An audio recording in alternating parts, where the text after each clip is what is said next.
ॐ मयाभि इंद्रमायिनं त्वं सुष्णुम् अवातिरः विदुष्टे तस्य मेधाः तेषां श्रवांसि उत्तिरः। मायाओं द्वारा तुमने हे इंद्रियों को वश में करने वाले मायावी शोषण करने वाले को छिन्न भिन्न किया। जानते हैं वे उसके मेधावी, उनके श्रवणों का उत्थान करो। ये ऋग्वेद के प्रथम मंडल के 11वें सूक्त का यह सप्तम मंत्र लिया गया और इस सप्तम मंत्र के ऋषि हैं भगवान जेतमाधु छंदस और छंद है अनुष्टुप और स्वर गांधार है। और इस मंत्र के दिव्य विषय या मुख्य विषय है इंद्रियों को वश में करने वाला या इंद्र। यहाँ पर संदर्भ चल रहा है धर्मयुद्ध के समय किन किन परिस्थितियों की स्थिति आती है व्यक्ति के जीवन में और उन्हें उस धर्मयुद्ध का सामना करने के लिए किस प्रकार की नीति अपनाना चाहिए, ये यहाँ पर चल रहा है। ये सप्तम मंत्र है। इस सप्तम मंत्र में जो मंत्रांश है उसकी व्याख्या यहाँ पर की गई है। मायाओं द्वारा तुमने हे इंद्रियों को वश में करने वाले मायावी शोषण करने वाले को छिन्न भिन्न किया। मायावी इंद्र माइनम त्वं सुष्णुम अवातिरः, इसकी यहाँ पर व्याख्या की गई है। यह अत्यंत महत्वपूर्ण वेद मंत्र है जो इंद्रियों को वश में करने वाले ईशान के आज्ञाकारियों वेदानुयायियों को मायावी, छली, कपटी, चालबाज, कूटनीतिक व्यक्ति से किस प्रकार का व्यवहार किया जाना है इसका निर्धारण करता है। यहाँ पर बताया गया है कि जो इंद्रियों को वश में करने वाले हैं, जो ईशान परब्रह्म परमात्मा के आज्ञाकारी हैं, जो वेदानुयायी हैं, उनको मायावी, छली, कपटी, चालबाज व्यक्ति से किस प्रकार व्यवहार करना है इसका निर्धारण इस मंत्र में किया गया है। यह मंत्र कहता है कि मायावी, छली, कपटी, चालबाज, कूटनीतिक व्यक्ति से माया, छल, कपट,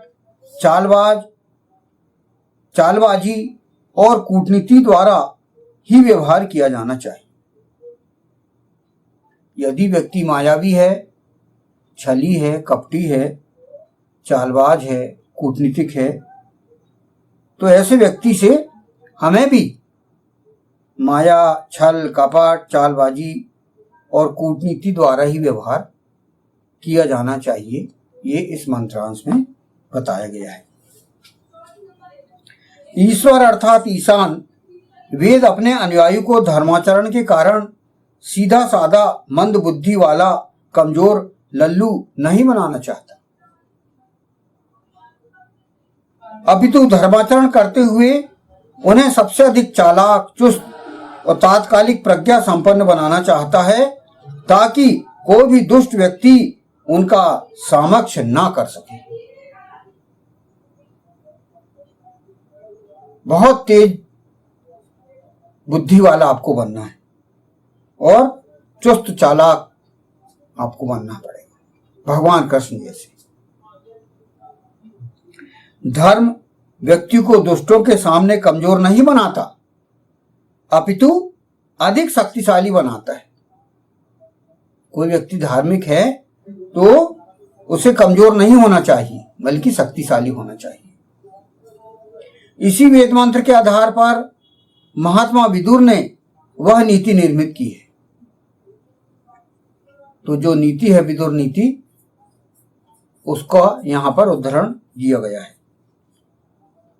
कृते प्रतिकृतिम कुर्यात हिंसिते प्रतिहिंसितम तत्र दोषम न पश्यामि सठे साठ्यम समाचरेत्। विदुर नीति। इसका हिंदी अनुवाद है, जो जैसा करे उसके साथ वैसा ही व्यवहार करो। जो तुम्हारी हिंसा करता है तुम ही प्रतिकार में उसकी हिंसा करो। मैं इसमें कोई दोष नहीं मानता, क्योंकि सठ के साथ सठता का ही आचरण होना चाहिए। ये महाभारत काल में विदुर, महात्मा विदुर ने ये कहा है और उनकी विदुर नीति बहुत प्रसिद्ध है। भगवान कृष्ण ने महाभारत में भीम दुर्योधन गदा युद्ध के अवसर पर भीम को इसी मंत्र के अनुसार सलाह दी थी। उन्होंने कहा था, माइनम तु राजानम माया येव निकृतंतु भीमसेनस्तु धर्मेण युद्धमानो न जेष्यति अन्यायेन तु युद्धन वै हन्यादेव सुयोधनम। ये महाभारत का उदाहरण दिया गया यहाँ पर। इसी मंत्र के अनुसार अंग्रेजी में टिट फॉर टेट कहावत लोकप्रिय हुई तथा हिंदी में जैसे को तैसा कहावत निर्मित हुई। ये आज के समय तक की स्थिति आ गई। इस मंत्र में इंद्रियों को वश में करने वाले को एक और महत्वपूर्ण आदेश दिया गया है कि वह शोषण करने वाले मायावी को छिन्न भिन्न करे। जो आपका शोषण करता है उस व्यक्ति को आपको छिन्न भिन्न करना है। इस प्रकार वेद शोषण मुक्त समाज की रचना करना चाहता है। इस हेतु दुष्ट, चालाक, छली, कपटी, कूटनीतिक शोषणकर्ता को उसकी ही नीति से छिन्न भिन्न कर समाज को शोषण मुक्त करना है। वर्तमान समय में इस वेद मंत्र पर आचरण करने की बहुत अधिक आवश्यकता है। आज हम देख रहे हैं कि चारों ओर शोषण ही शोषण चल रहा है। तो वो शोषण से मुक्ति कैसे दिलाई जाए, ये इस मंत्र में आपका कार्य नीति यहां पर बताई गई है।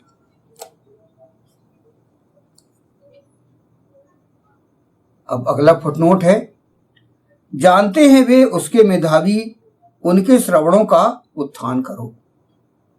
विदुष्टे तस्य मेधिरात ईशाम श्रवंशुत्तिरः। इसकी व्याख्या की गई है, अपनी इंद्रियों को वश में करके ईशान का आदेश पालन करने वाले वेदानुयायी और वेद का अध्ययन करने वाले मेधावी यह सब जानने वाले हों, यह सब जानकर उसके अनुसार आचरण करने वाले हों। समाज से दुष्ट मायावी शोषणकर्ताओं को छिन्न भिन्न करने का कार्य किया करते हों, उनके ऐसे सत्कर्मों की सर्वत्र चर्चा होनी चाहिए, उनके श्रवणों का सर्वत्र उत्थान होना चाहिए। यदि ऐसे लोगों को प्रोत्साहन नहीं मिलेगा तो समाज में शोषण कभी समाप्ति भी नहीं हो सकेगा। प्रायः दुष्ट लोग हमेशा संगठित होकर, शक्तिशाली होकर दुष्कर्म किया करते हैं। चूंकि मेधावी और सत्कर्मी लोग उनका सही ढंग से मुकाबला नहीं करते, इस कारण वे अन्याय और अनीति का प्रयोग करते हुए मेधावी और सत्कर्मी लोगों को असफल कर देते हैं। इसी कारण समाज में बुराइयां जनसामान्य है। वेद ऐसे प्रत्येक दुष्ट को, शोषण करने वाले को पूरी तरह छिन्न भिन्न कर देना चाहता है। अतः मेधावी और सत्कर्म करने वाले लोगों को इन विषयों को भली भांति जानना आवश्यक है। इस मंत्र पर भगवान कृष्ण का आचरण पठनीय, दर्शनीय और श्रवणीय है।